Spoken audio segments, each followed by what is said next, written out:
تبارك الذي نزل الفرقان على عبده ليكون للعالمين نذيرا۔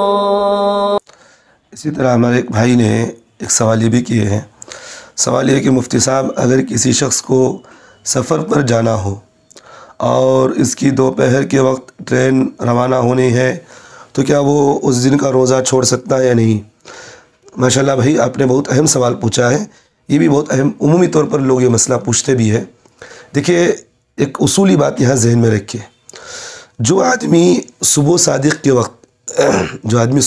کے وقت مسافر نہیں ہے، سفر میں نہیں ہے، تو اس آدمی پر روزہ چھوڑنا جائز نہیں، بلکہ اس کے لیے روزہ رکھنا ضروری ہے۔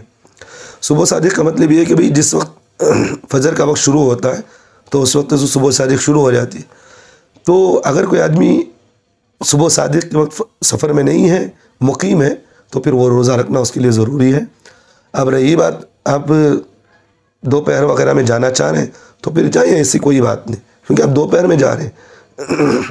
صبح صادق کے بعد آپ سفر شروع کر رہے ہیں، صبح صادق سے پہلے نہیں۔ اس لیے اب صبح صادق سے پہلے آپ مقیم ہیں تو آپ کو روزہ رکھنا ضروری ہے۔ اب رہی بات دوپہر میں آپ کو سفر میں نکلنا ہے تو نکلیے، کوئی بات نہیں۔ اگر آپ کو سفر کے اندر، سفر میں آپ رہیں، آپ کو ٹرین وغیرہ میں کہیں بھی ہو، اب حد سے زیادہ وقعہ وغیرہ ہو رہا ہے، کوئی تکلیف ہو رہی ہے، تو پھر آپ وہاں روزہ توڑنا چاہیں تو توڑ سکتے ہیں، انشاءاللہ کوئی گناہ تو نہیں ہوگا۔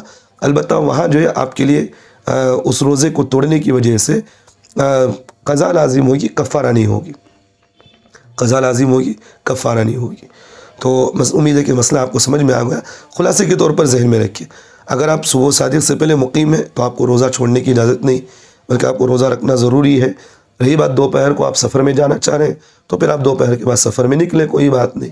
صبح صادق کے بعد اگر آپ سفر میں جانا چاہ رہے ہیں تو صبح صادق کے بعد آپ سفر میں نکلیں، کوئی بات نہیں۔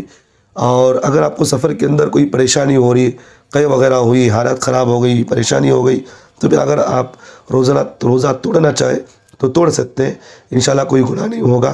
اب روزہ توڑنے کی وجہ سے آپ پر صرف اس روزے کی قضا ہوگی، یعنی ایک دن روزہ رکھنا، رمضان کے بعد آپ کے لیے ایک دن روزہ رکھنا ضروری ہوگا، اور اس پر کوئی کفارہ نہیں کہ بھئی 60 مسکینوں کو کھانا کھلاؤ، 2 مہینے روزے رکھو، اس طرح کی کوئی بات نہیں ہے۔ کیونکہ یہاں ایک حرج، ایک سفر ہے تو آدمی کے لیے اللہ نے یہاں رعایت دے رکھا ہے انسان کو۔ تو مسافر کے لیے روزہ یہی ہے کہ بھی مسافر اگر چاہے تو روزہ رکھے، اگر توڑنا چاہے تو روزہ رکھے، توڑ سکتا ہے، کوئی بات نہیں۔ امید ہے کہ بھائی آپ کو مسئلہ سمجھ میں آ گیا ہوگا۔